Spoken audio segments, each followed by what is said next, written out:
Bonjour à tous, je suis Pet Batou. Malheureusement, je ne sais pas chanter le rap, mais c'est à moi de parler des taxes de valeur ajoutée. Je suis heureux de vous donner la bienvenue à cette session de notre journée de développement fiscal.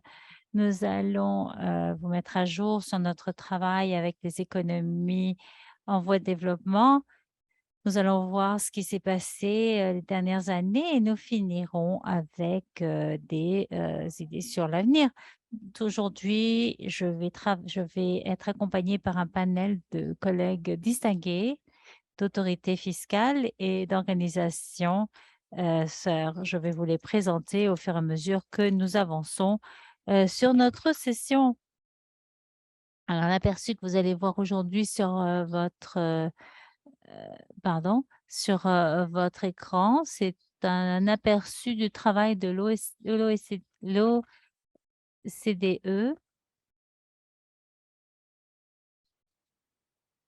et elle va parler de comment le consensus, travaille dans cette organisation, en plus du travail, sur l'échange d'informations.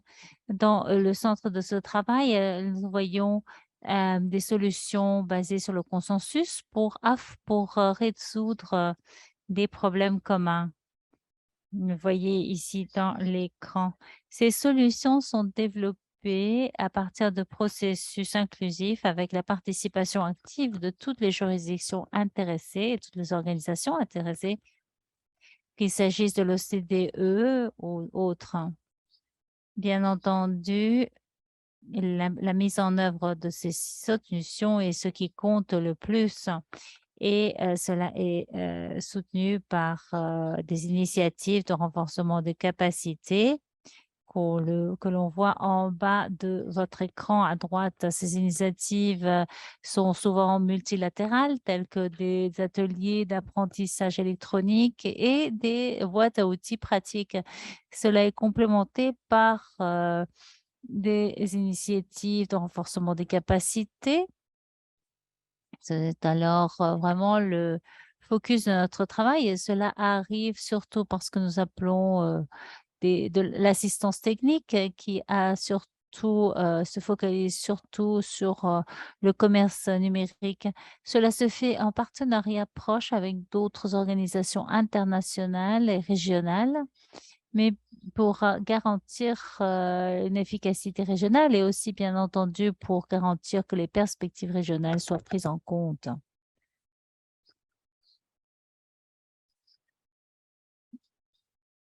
Pour répondre, aux défis de la TVA pour, le commerce numérique, c'est vraiment ça l'essentiel de ce que nous faisons, quotidiennement et cela ne doit pas vous surprendre, plus, les courses en ligne augmentent en Amérique latine, dans le Moyen-Orient, en Asie, en Europe.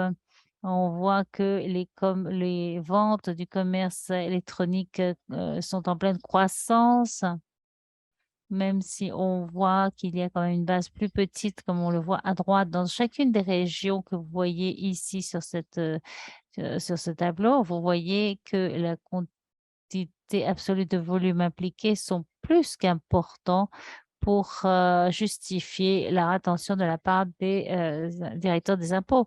On voit sur la diapositive suivante qu'il est important surtout de voir que le commerce électronique, a de plus en plus d'importance et a un quota important des, recettes, tout autour du monde. C'est important parce que, cette vente au détail électronique, a un impact sur la TVA. La TVA est fondée sur le territoire de juridiction et maintenant les autorités fiscales doivent aussi collecter cet argent de base, en ligne et cela peut être compliqué, avoir un impact sur les recettes. Cela peut aussi changer la concurrence entre le commerce en ligne et le commerce traditionnel et menacer l'intégrité des taxes s'il n'y a pas de mesures appropriées. C'est intéressant de voir que cela est devenu un problème d'importance croissante pour les économies, puisque elles ont vu le commerce électronique s'accélérer énormément après la pandémie de la COVID-19. En réponse à tous ces défis, les pays autour du monde prennent des mesures pour la collecte de la TVA pour le commerce électronique, comme nous le voyons sur cette diapositive. Beaucoup de ces mesures, peut-être pas toutes, mais la plupart, sont fondées sur les solutions développées par l'OCDE et ses partenaires.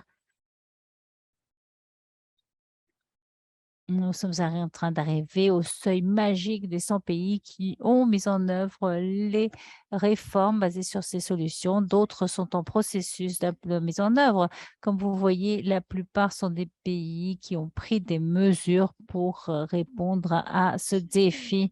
Et de plus en plus, on voit, ce sont les pays à revenus hauts et de plus en plus de moyens revenus.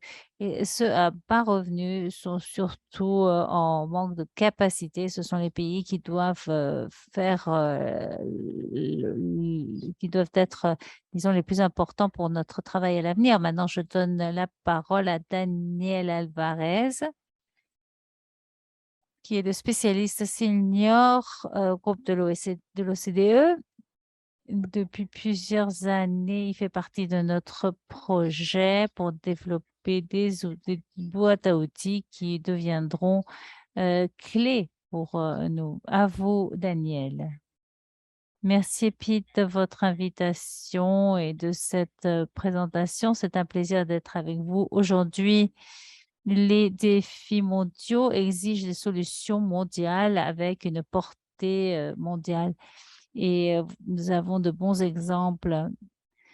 Les boîtes à outils de TVA nous orientent sur notre stratégie afin d'assurer que la TVA soit effectivement collectée dans les transactions transfrontalières. Les deux boîtes à outils nous aident pour une assistance technique pour les pays qui doivent mettre en œuvre cette stratégie. Aujourd'hui, 3 boîtes à outils numériques sont disponibles pour les régions d'Amérique latine et les Caraïbes, l'Asie Pacifique et l'Afrique. Mais comment sommes-nous arrivés là? Eh bien, en matière de contexte, devrais dire tout d'abord qu'il y a eu une longue collaboration entre l'OCDE et la Banque mondiale et surtout dans le domaine de la fiscalité internationale. Nos institutions ont développé des programmes de renforcement des capacités dans plus de 30 pays développés. Et le succès de ce partenariat s'explique en partie par les outils que nous avons développés et notre présence mondiale.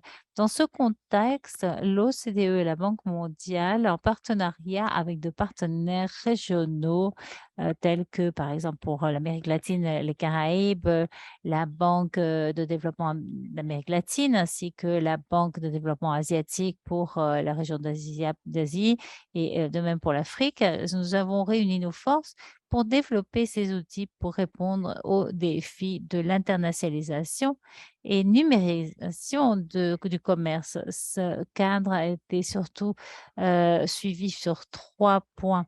3 piliers. Tout d'abord, comme Pete le dit, la TVA est une source très importante de revenus qui représente un quart des revenus fiscaux totaux dans la plupart des pays en développement. Donc, hein, il faut garantir son intégrité et sa performance dans l'ère numérique. C'est important afin de garantir la capacité mobile face à un environnement économique changeant.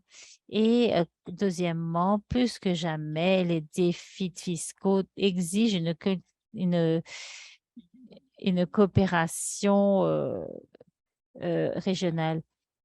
Ces systèmes doivent être adaptés collectivement afin d'éviter l'érosion de l'évasion fiscale et la distorsion de grands flux. En même temps, ils doivent garantir un cadre neutre de taxation entre les magasins en ligne et physiques. Troisièmement, les pays dans les régions ont des institutions uniques fiscales face aux défis posée par la croissance du secteur numérique. Donc, il faut avoir des solutions personnalisées par pays afin de recollecter les taxes pour les transactions électroniques. C'est très important dû les circonstances uniques de chaque région. Et donc, un projet collaboratif a eu lieu pour l'élaboration des boîtes à outils. Cela a commencé en 2019, en fait, au tout début de l'année. Après 4 ans de travail intensif et de collaboration, ce projet a finalement a été publié finalement hier par l'OCDE, la Banque mondiale. Et aussi, nous sommes très fiers de ce travail et nous espérons qu'il sera utile pour les pays de la région pour accompagner les réformes fiscales cette année. Finalement, notre mission, Pete et collègues, ce n'est pas encore fini. En fait, elle ne fait que commencer.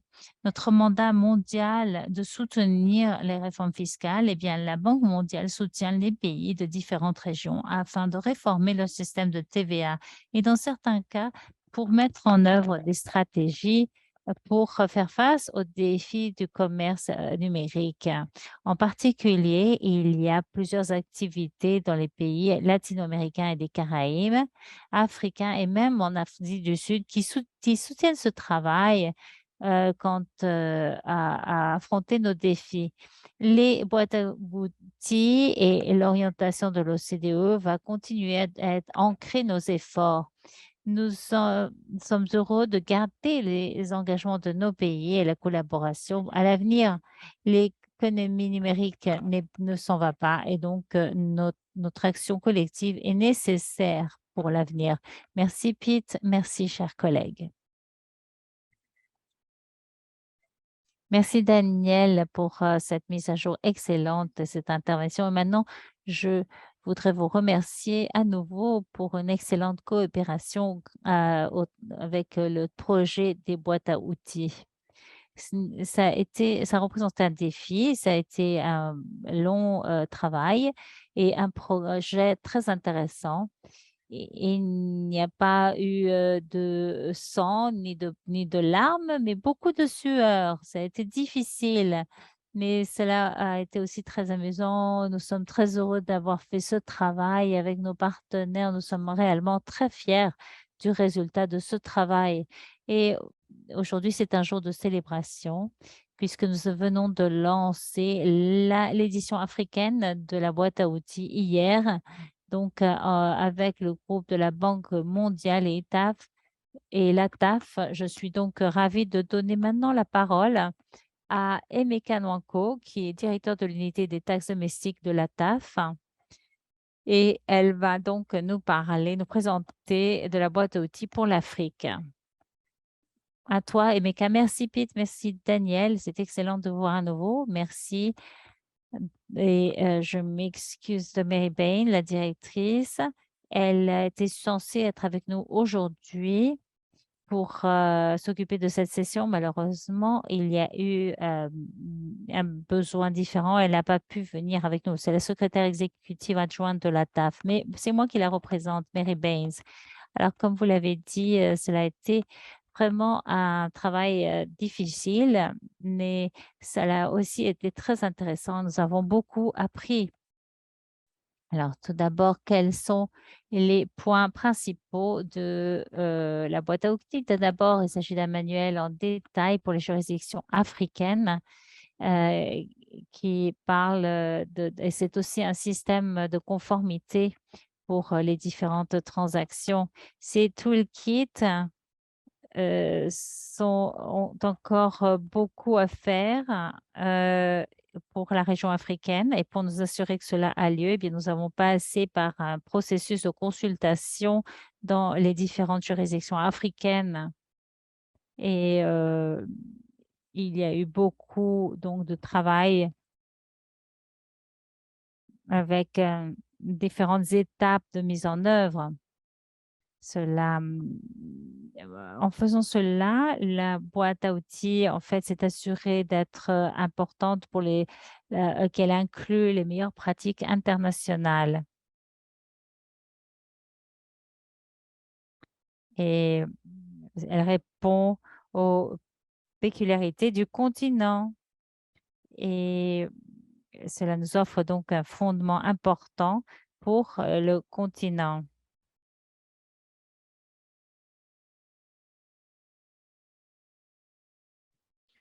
Donc, pour cela, nous sommes très reconnaissants à l'OCDE pour le projet de collaboration qu'ils ont lancé. Et maintenant, nous allons regarder ce que dit le toolkit, exactement de quoi il traite. Dans les diverses actions. Donc, pour ce qui est du toolkit, il y a un résumé ici devant vous. Donc, pour commencer, les défis liés à la TVA en Afrique. Donc, on a mentionné l'importance de la TVA. Elle est dans les pays africains, c'est le plus grand contributeur de revenus. Donc, il y a aussi des problèmes de frontières, entre les frontières. Donc, pour les divers environnements, pour les fournisseurs locaux dans l'économie numérique et les opérateurs. Donc, on a analysé plusieurs solutions qui étaient disponibles et on a eu un régime simplifié qui a été fourni donc, par notre organisation. Et voici donc, il a dû être partagé en diverses sections. On a cherché à adopter diverses particularités et aussi on a pour les marchandises à basse valeur. Donc, ceci a formé la base pour les pays concernés dans le monde entier, pour les bonnes pratiques. Ceci a traité aussi les marchandises à basse valeur, comme je l'ai dit, et l'économie de gig economy, donc ce qu'on appelle. Donc, les services étaient sur le terrain et il y avait un modèle commercial qui a montré qu'il y avait des problèmes particuliers. Il fallait partager nos responsabilités, nos obligations. Il y avait des règles pour les fournisseurs qui sont entrés en jeu et diverses options qui étaient disponibles. Donc, et pour la mise en œuvre aussi, c'était très important. Ceci était basé sur un enregistrement simplifié, un régime de collecte de taxes. Et on encourage vraiment les entreprises à s'enregistrer dans ce système et de voir aussi s'il y a davantage d'informations qui sont requises pour assurer la conformité, ce qui est nécessaire donc. Et la mise en œuvre et aussi la disponibilité de canaux numériques. Donc, qu'est-ce qui a marché? Qu'est-ce qui n'a pas marché? C'est la question qui se pose. Donc, pour ce qui concerne la conformité et le fait de s'assurer que ces règles soient respectées, pour la TVA, il a fallu assurer la liaison avec les fournisseurs. C'est très important pour les pays en voie de développement, les pays en développement, parce que il fallait que ce soit appliqué sur le terrain par les diverses organisations et par type de transaction, la valeur de cela. Et donc, il a fallu qu'il y ait un cadre pour l'échange d'informations et pour la collaboration qui soit utilisée dans les pays pour relever ces défis. Et ensuite, il y avait un checklist qui s'assurait que tout soit mis en œuvre dans les pays respectifs pour assurer la conformité. Donc, ceci vous indique ce que vous devez changer, modifier pour que vos systèmes soient efficaces. Et donc, il y a divers exemples pays sur les diverses juridictions en Afrique. Comme on l'a mentionné tout à l'heure, il y a l'assistance technique qui est très importante aussi. Alors qu'on travaille sur le toolkit, certains pays ont des difficultés à adopter ce régime. Donc,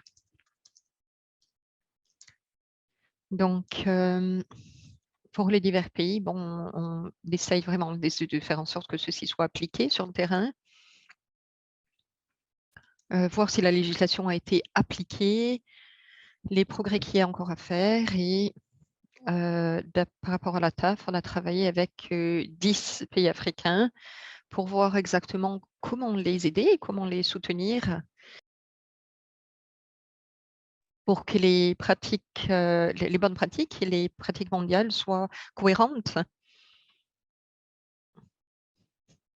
Il faut voir exactement où on en est, à quelle étape et quel est le processus du développement du toolkit du point de vue de l'assistance technique.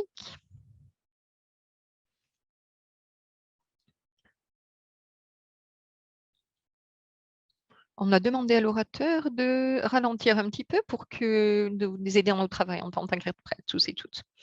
Donc, pour l'assistance technique, on a pu voir exactement où était le problème dans le toolkit. Donc, s'il fallait améliorer des choses à ce niveau-là. Il y a eu donc 500 agents qui sont liés à la taxe sur 35 juridictions qui ont participé à des engagements de renforcement des capacités.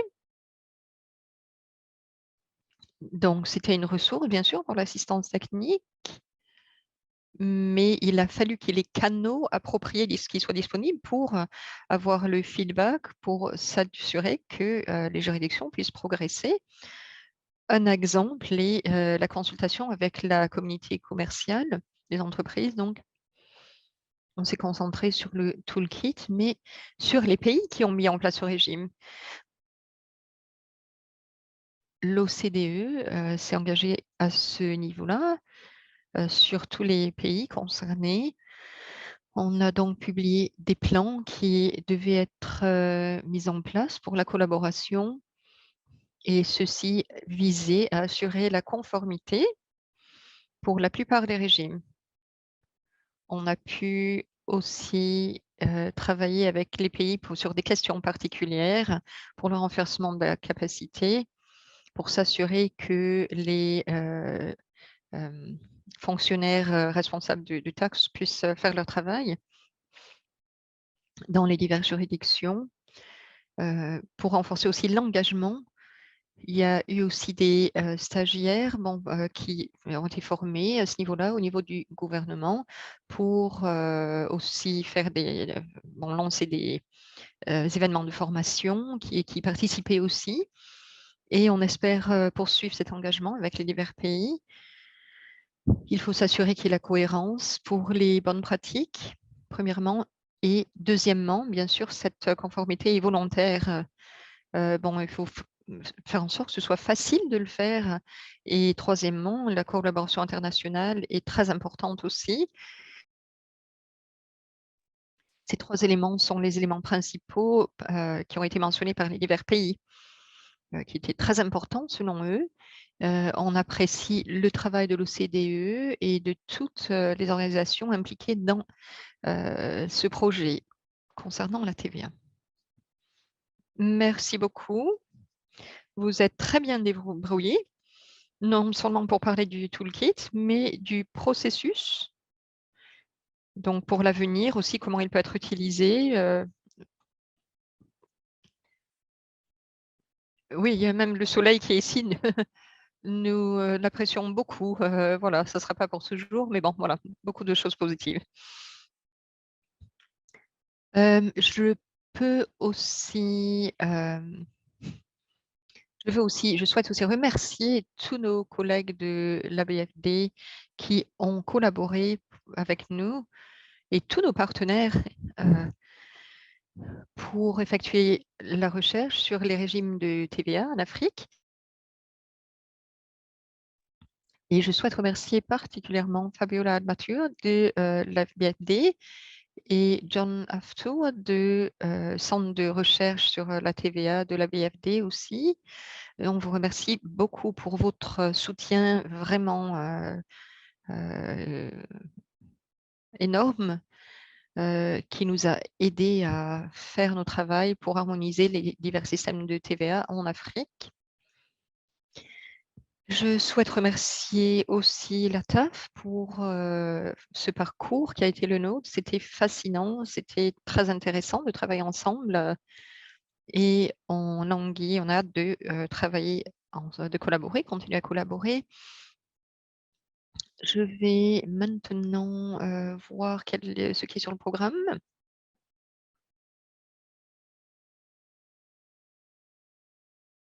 Les toolkits ne sont pas la finalité, finalement.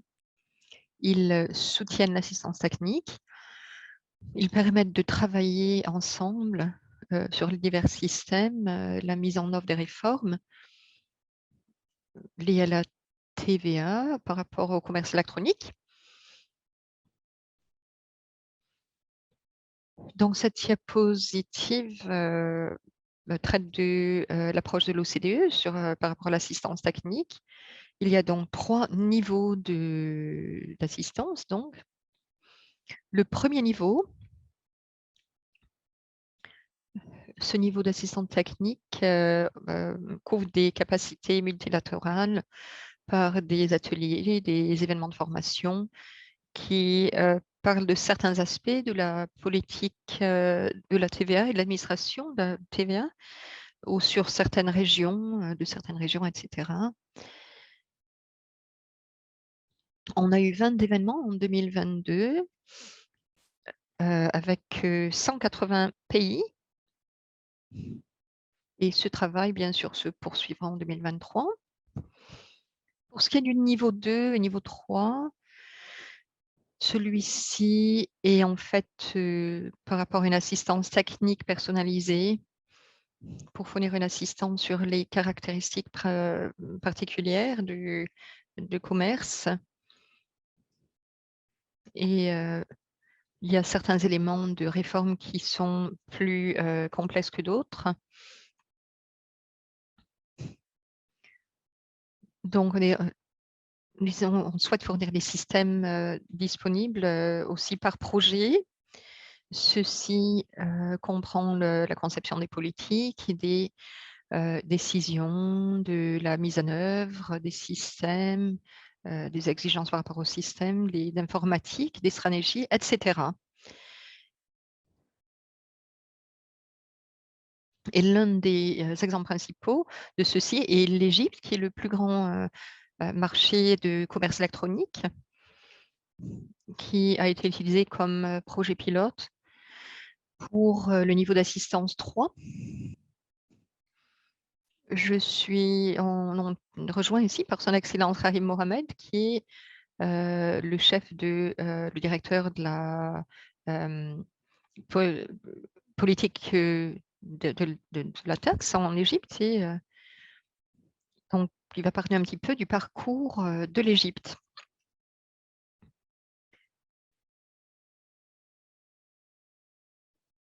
Merci pour cette introduction. Ça serait très utile de partager l'expérience de l'Égypte au niveau du commerce électronique et de la coopération avec l'OCDE. Je pense que c'est un très bon exemple pour tout le monde. Pour vous donner un petit peu le contexte, nos parcours a commencé en 2019, quand on a décidé d'appliquer la TVA sur le commerce électronique. On ne savait pas où commencer, donc pour amender nos lois sur la TVA, nos législations en général, ou aussi pour mettre à jour nos systèmes technologiques. Donc à ce moment-là, on a contacté l'OCDE pour lui demander s'il pouvait nous aider.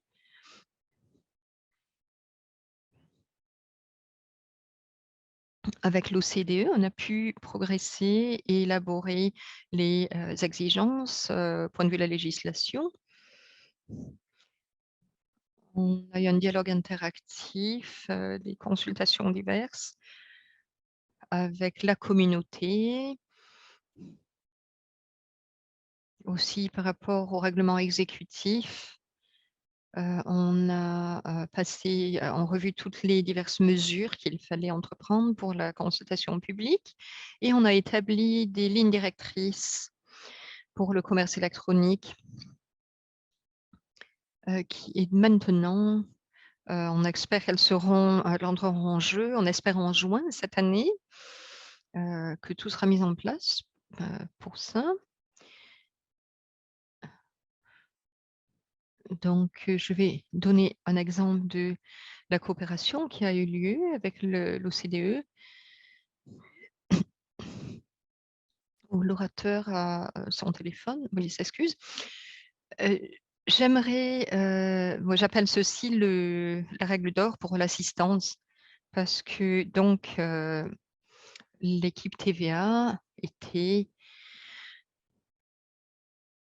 vraiment l'exemple parfait de, l'assistant technique.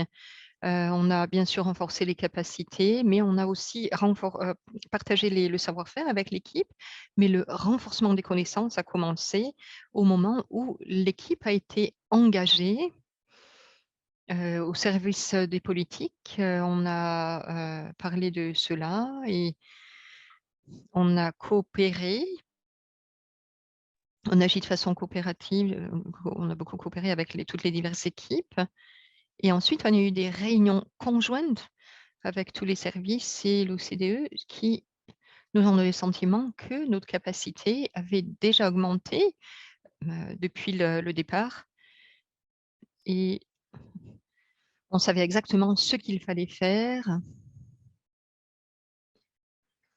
Donc une équipe travaillait dans une pièce ensemble, c'était comme si c'était une seule équipe, même si on travaillait virtuellement, il y avait une unité très importante, on travaillait bien ensemble.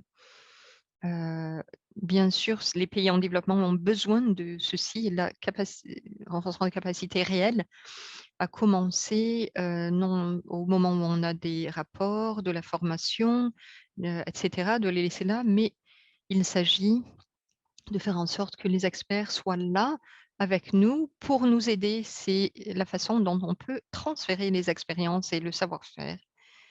C'est là où on a besoin de l'assistance technique et ceci a beaucoup arrangé les choses. Ça m'a permis de comprendre beaucoup de choses au niveau financier, au niveau technique et donc toutes les fois, je donne cet exemple typique concernant l'assistance technique.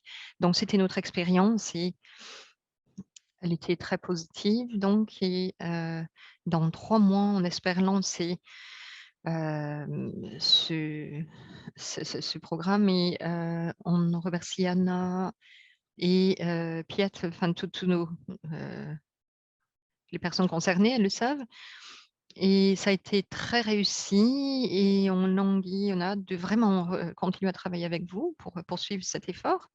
Merci beaucoup, Rami. Vous me voilà, je suis venue tout rouge maintenant, non, merci pour tous vos commentaires positifs.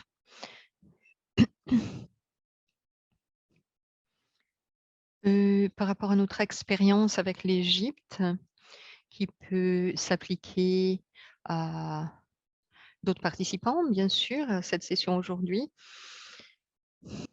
On a commencé, à s'engager, depuis le départ avec le gouvernement égyptien et au niveau ministériel. Hem, donc on ne partage pas de secrets, j'espère, mais on a eu des, discussions très intéressantes au niveau politique. Les leaders ont compris l'importance de la prise de décision, par rapport aux sujets concernés, comment ceci peut impacter le commerce électronique, les activités de commerce électronique en tant que telles. On a travaillé au niveau politique donc, avec les décideurs politiques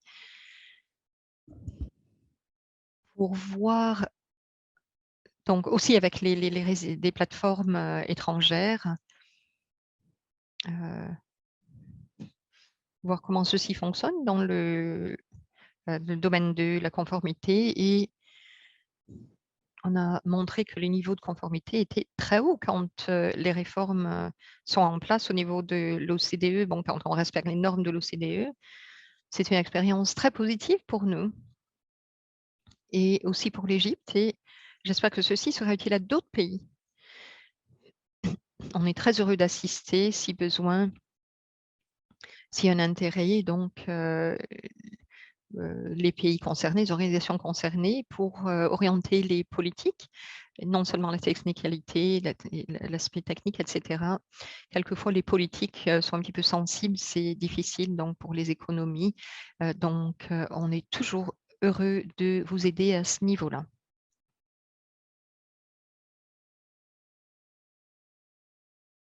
Merci beaucoup, Rami, d'avoir partagé votre expérience.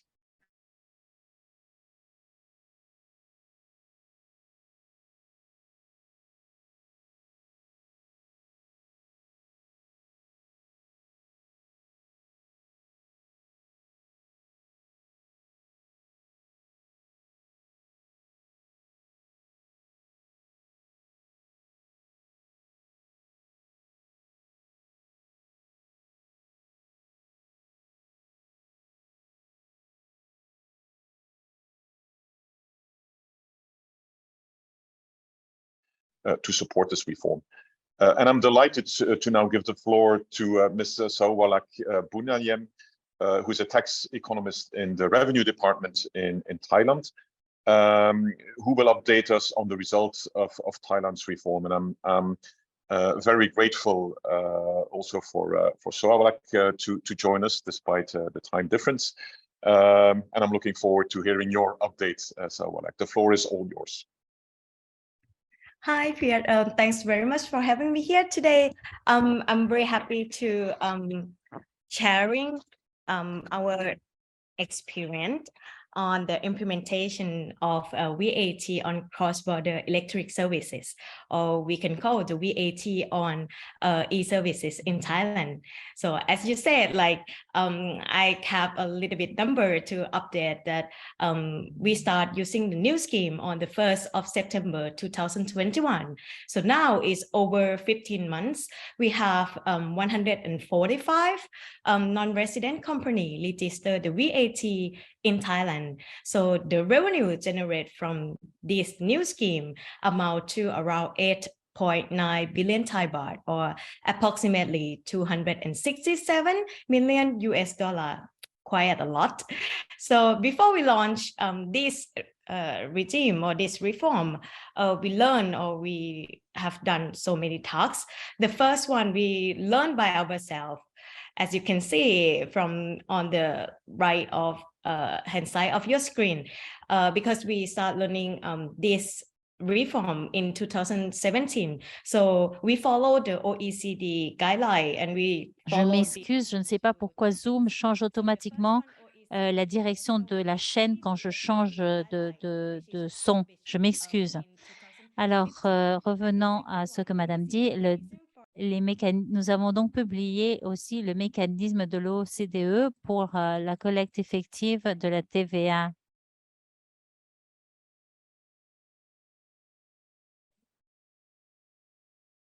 Et maintenant, nous avons aussi d'autres documents pour les pays en voie de développement. Mais sans doute, ce livre de directrice est très vaste et en Thaïlande, lorsque nous développons ou nous changeons ce régime, eh bien, nous avions peut-être des questions, des confusions concernant les services électroniques. Donc, nous avons demandé l'assistance de l'OCDE et finalement, nous avons reçu ce soutien de manière officielle par un soutien au gouvernement de la Thaïlande. Donc,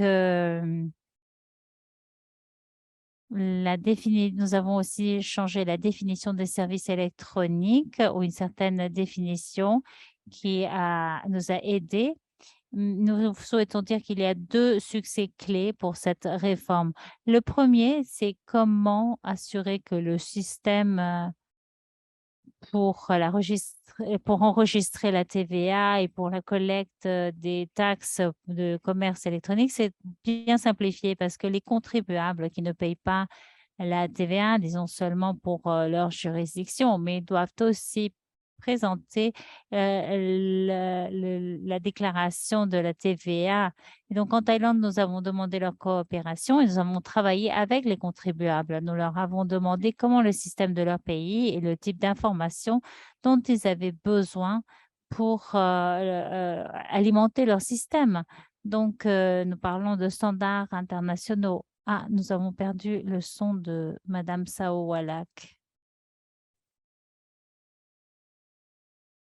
Est-ce que je suis la seule à avoir perdu? Non. Excusez-nous, Awalak, mais vous êtes en sourdine, donc nous ne vous écoutons pas. Pardon. Ah, je suis désolée, je reviens un peu en arrière. Alors, je disais que nous avons eu 2 succès clés. Tout d'abord, la simplification de l'enregistrement de la TVA, le système pour payer la TVA. Nous avons travaillé avec les contribuables. Nous les avons demandé comment le système du pays fonctionne et le type d'informations qu'ils doivent remplir dans le système parce que la Thaïlande souhaitait avoir un système aussi standard que possible, homologué sur d'autres pays et que cela soit le moins complexe possible pour les contribuables. Nous souhaitions les encourager à s'enregistrer avec nous. Et le deuxième, c'est comment faire pour que les contribuables ou les non-résidents, disons, comment savoir qu'il y a un nouveau régime. Donc, nous avons demandé la coopération des 3 secteurs. Tout d'abord, le secteur public pour qu'il puisse, par exemple, le ministère des Affaires étrangères parce qu'ils ont des ambassades tout autour du monde. Et deuxièmement, le ministère de Commerce et aussi le dernier, la Chambre d'investissement parce que ces 3 organes, sans doute, ont des bureaux à l'étranger et toutes ces entreprises non résidentes se trouvent forcément dans d'autres pays. Donc, nous avons réussi à recevoir l'aide de ces 3 institutions pour informer les entreprises qui font des affaires en Thaïlande, qu'ils sachent que nous avions donc changé les règles du jeu. Et après, nous sommes approchés à la Fédération de l'industrie thaïlandaise.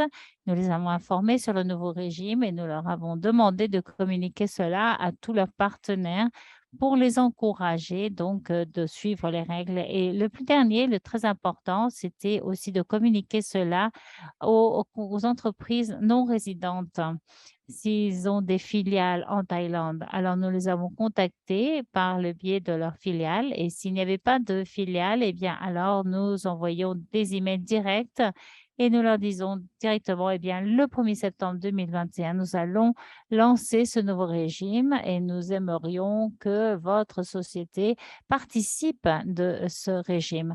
Donc, voilà les 2 points à succès que nous recommandons aux autres pays en développement, d'essayer de continuer à avoir des communications simplifiées et au long des derniers 15 mois, le problème que nous avons trouvé, parce que nous souhaitions que ce soit le plus simplifié possible. Il nous manquait donc des informations en termes de vérification. Maintenant, nous sommes sûrs que les contribuables payent la quantité correcte d'impôts et si la quantité n'est pas correcte, eh bien, il nous manque encore des informations. Et deuxièmement, nous avons eu certaines entreprises qui ont dit que les clients avaient changé de clients qui ne déclaraient pas de TVA à des déclareurs de TVA. Donc maintenant, les entreprises qui payent aux autorités fiscales ont été déclarées les derniers mois. Donc, ce serait excellent si vous avez aussi des directrices euh, sur comment appliquer la TVA sur le service électronique. Merci, c'est tout pour la Thaïlande. Merci beaucoup, Sawalak, pour ces points si intéressants. Tout d'abord, je voudrais vous féliciter, vous et vos collègues, sur le succès de cette réforme. Je pense qu'il est juste de dire que la réforme thaïlandaise est l'une des meilleures pratiques, sans doute, autour du monde. Et nous avons déjà parlé avec nos associés sur le paquet APAC et nous avons eu la chance, disons, de déjà inclure les leçons apprises de la mise en œuvre thaïlandaise dans la boîte à outils pour pouvoir partager cela avec d'autres pays, non seulement dans la région Asie-Pacifique, mais autour du monde aussi. Nous l'avons inclus aussi dans le boîte à outils africaine.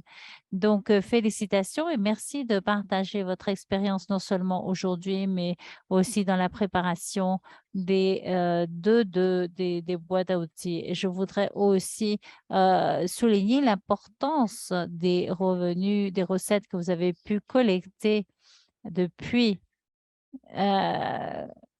après que la réforme de de la TVA dirigée au commerce électronique, cela a été quand même très important. Donc, c'est franchement une réforme qui est facile à mettre en œuvre avec des investissements limités, mais un retour important. Et cela nous montre aussi le niveau de conformité positif et les résultats positifs que certains régimes peuvent générer lorsqu'ils s'alignent de près avec les standards et les solutions qui ont été développées au niveau international. Ne s'agit pas seulement de standards de l'OSCDE, parce que cela a été développé avec des normes réellement très inclusives. Donc, il s'agit de normes internationales. Et nous avons vu que les pays qui ont mis en œuvre des réformes sont très proches de ces directrices et qu'ils ont obtenu des résultats impressionnants et très positifs. Je voudrais aussi remercier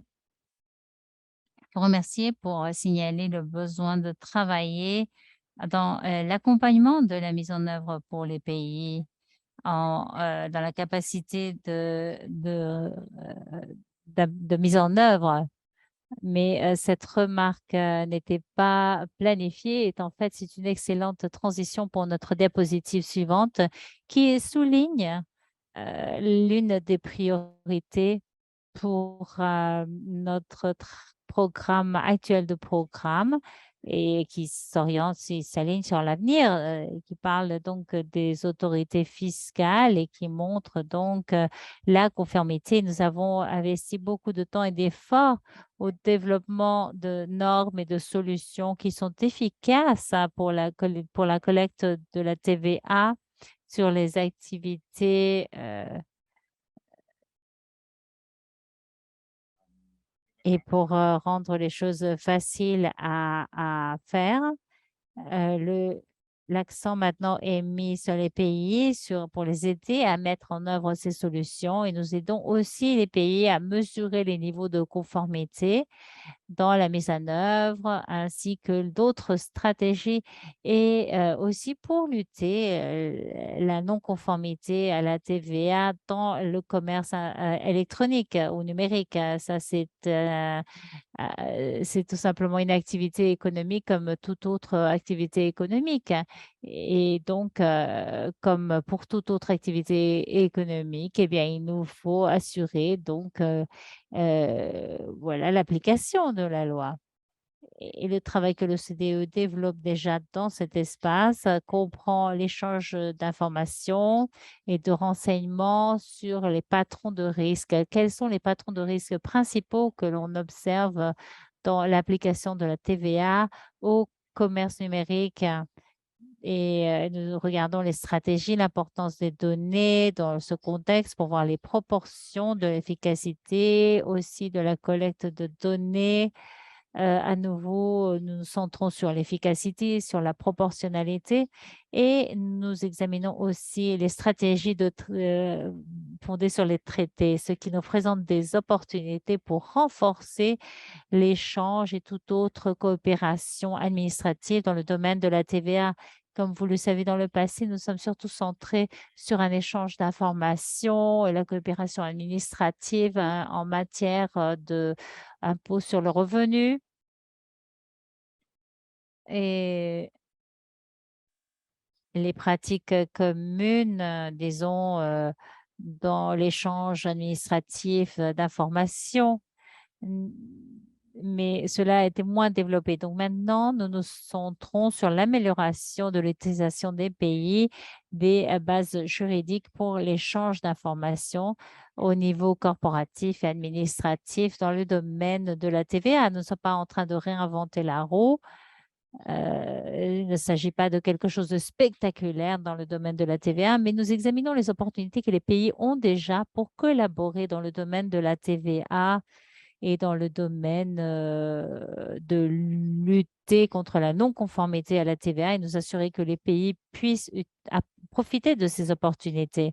Finalement, le résultat de ce travail est déjà en train de rentrer dans notre assistance technique aux pays en voie de développement. Nous sommes très heureux de reconnecter, de continuer à travailler avec la Thaïlande. Nous continuons à voir, disons, les développements qui ont lieu en Thaïlande. Et dans ce contexte, nous donnons aussi la bienvenue à l'addition d'un module de vérification de la TVA dans le programme de l'initiative des inspecteurs des impôts sans frontières. Et c'est donc dans ce contexte que je donne la bienvenue à Madame Rusudanke Moularia, chef du secrétariat du programme des inspecteurs des impôts sans frontières. Je pense qu'elle est en Géorgie.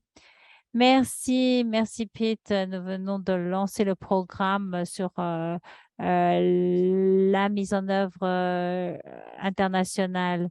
Et merci beaucoup de nous inviter pour cette session.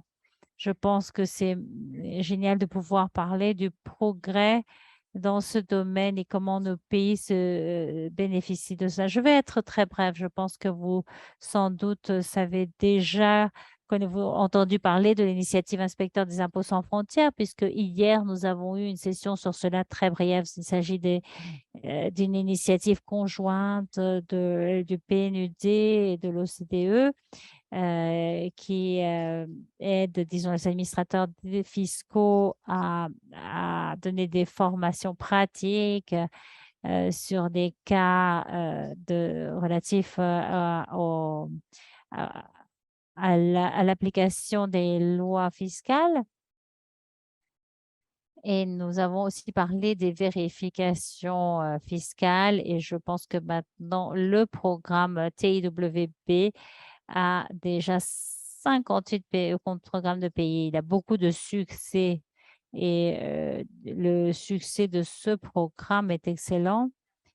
Je dirais que c'est pratique aussi où nous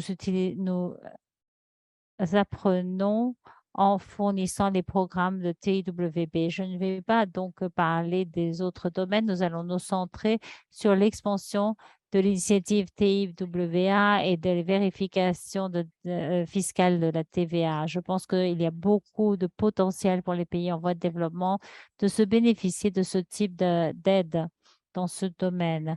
Et avant cela, je voudrais aussi annoncer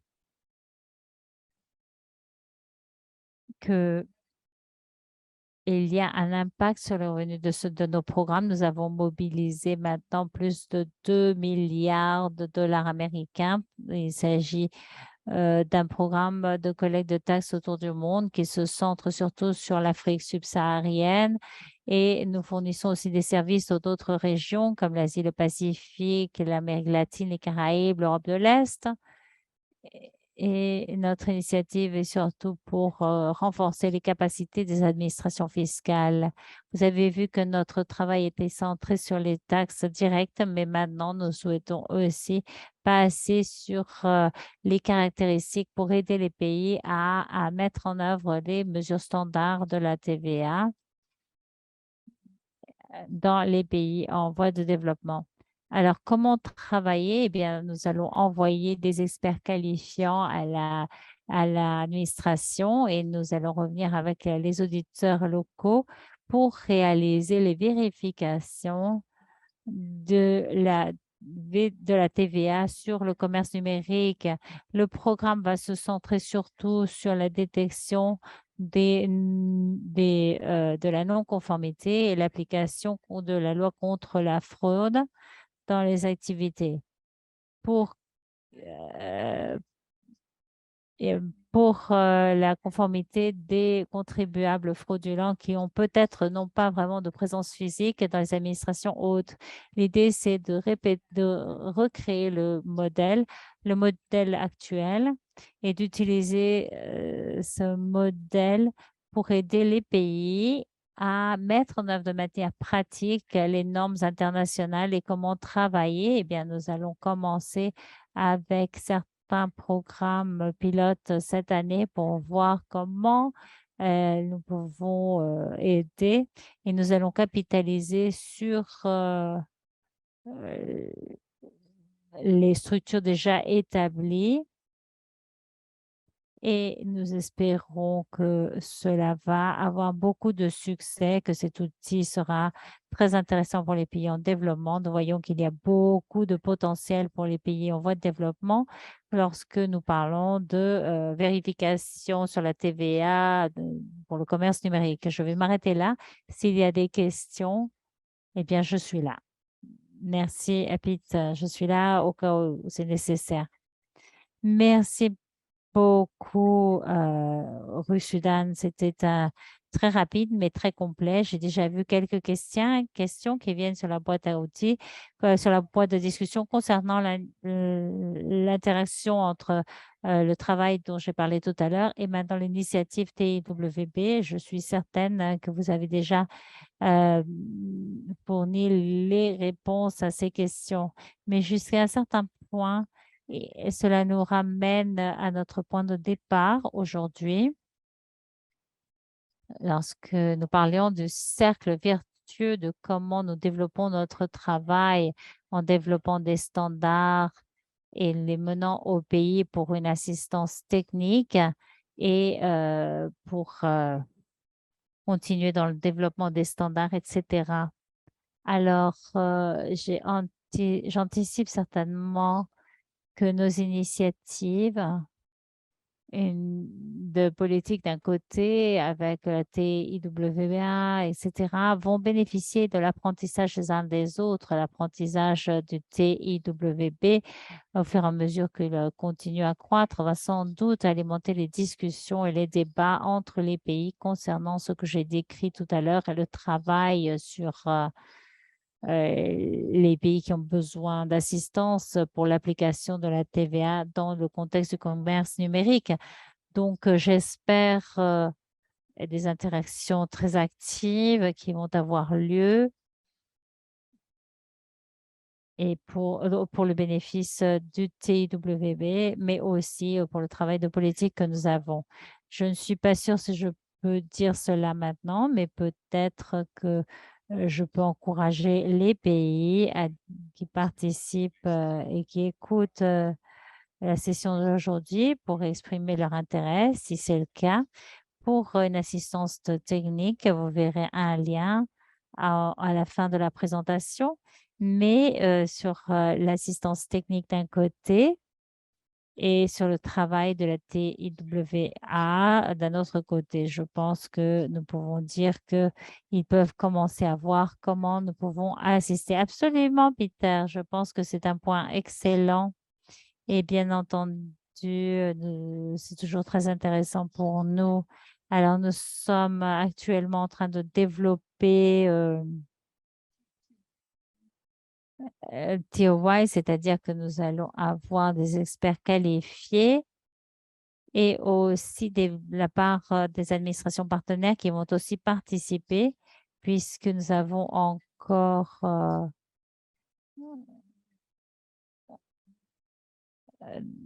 donc, ils seront très heureux d'aider les standards. C'est une excellente plateforme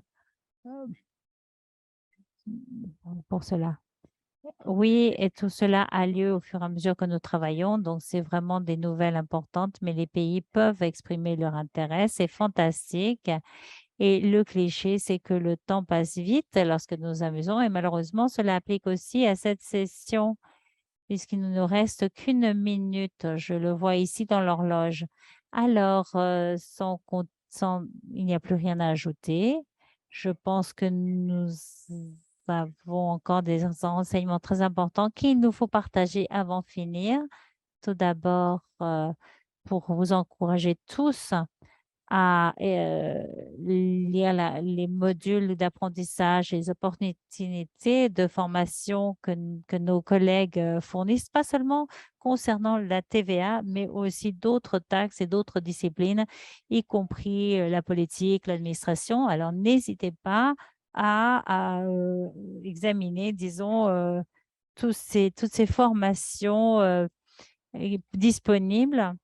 Et je pense que nous devons aussi remercier chaleureusement tous les membres de notre panel de nous avoir rejoints et en particulier nos partenaires et nos donneurs qui, qui soutiennent notre programme de taxes et développement. Donc, merci du fond du cœur de notre part à tous. N'hésitez pas à nous contacter si nos programmes d'assistance technique vous intéressent ou tout autre de nos activités d'ailleurs. Je pense que maintenant, nous n'avons plus le temps de continuer. Et donc, je vous dis au revoir à tous. Merci de nous avoir rejoints et nous vous souhaitons une excellente fin de journée. Il y a encore une session plénière que vous pouvez rejoindre dans quelques minutes. Merci et au revoir à tous. Au revoir, Pete. Je voudrais juste vous rappeler à tous que la session plénière aura lieu dans la salle numéro 1. Donc, n'oubliez pas de vous déconnecter de cette salle et de vous diriger vers la salle numéro 1. Merci à tous. Bonne journée. Au revoir.